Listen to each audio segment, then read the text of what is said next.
When I first saw the IMDb leak for Smash Ultimate, I assumed that it was 100% true. Many of you pointed out that IMDb is functionally very similar to Wikipedia and can be edited by anyone, but it specifically states on the website that any changes to a page must be approved by a team of moderators before it appears on the site. This process usually takes a few days to complete. With this in mind, it seems pretty certain that anything leaked on IMDb is factual, since in reality, no one could just add anything to the page. It has to be approved by a staff of moderators that can verify it. But then again, if we're hearing for the first time that Bubsy, the Chorus Kids, and Taboo will be appearing in the game from IMDb, what source is the moderating team going to use to verify this information? This got me thinking, perhaps this was a mistake.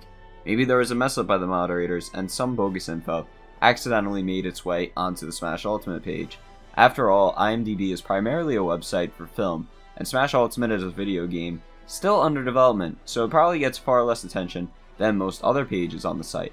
Moderators would probably be much more likely to slip up here than on the page of Infinity War, for example.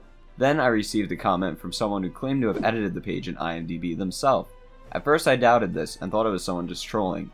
The more I thought about it, the more it made sense. Since there isn't any external source claiming that Bubsy the Cat would be appearing in Smash Ultimate, there was no way the moderators could verify this information. Therefore, it had to be a mistake. The user didn't claim to add the Chorus Kids and Taboo to the site, but the same point still stands. Whoever added those characters were probably just submitting bogus information as well, and the moderators simply didn't pick up on it. To see just how easy it is to submit bogus information to the site, I decided to test it out myself.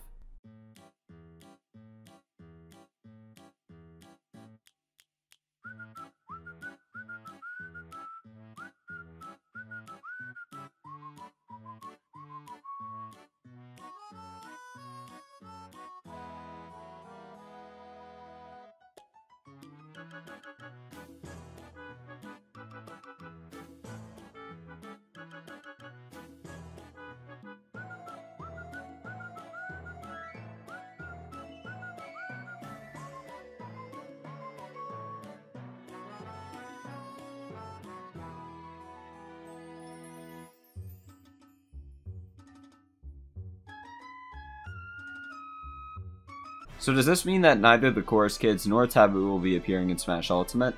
Not necessarily. Now that Bubsy has been debunked, it seems unlikely that he would appear in the game, since he is a third-party character that isn't very relevant anymore, and lacks the fan support needed to get him into the game. However, I still think the Chorus Kids could make an appearance. Why is that? In the last video I made about the IMDb leak, I came to a realization about the Chorus Kids that dates back before the release of Smash 4. There was a Smash 4 leaker that accurately predicted every character, including the Wii Fit trainer. However, the one thing they got wrong was the Chorus Kids, who we never heard anything about. This leaker had to have had inside info on Smash 4 if he predicted everything else correctly besides the Chorus Kids. Sure, he could have been lucky, but that is some amount of luck to accurately predict over 15 characters, including the Wii Fit trainer, who no one would have predicted. This means that perhaps the Chorus Kids were originally intended for Smash 4 during the planning stages of the game. For those of you who don't know, the Ice Climbers were cut from Smash 4 because the 3DS didn't have enough processing power to handle them. Even though the Ice Climbers are a single character, the game treats them as two. The player controls Popo, while Nana is a CPU that follows, and sometimes behaves independently. This means that in a game where all 4 players use the Ice Climbers, the 3DS would have to render 8 characters. I know what most of you are thinking, what about Rosalina and Luma? They're different because the Luma doesn't act independently, so the 3DS was able to handle them.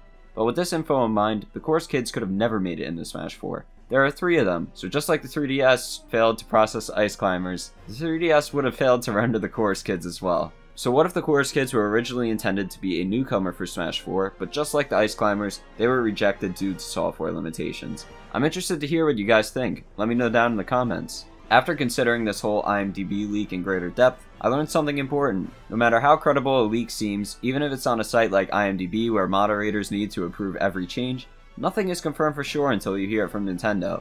I hope you enjoyed the video. If you did, please leave a like, and if you're new to the channel, subscribe to stay up to date on all news related to Smash Ultimate and more. Also, if you want to stay connected with me, or suggest a topic for a future video, the perfect place to do that would be on my Discord server. You can find a link to it in the description. I hope you're having a wonderful day. This is Cager, and I'll see you in the next one.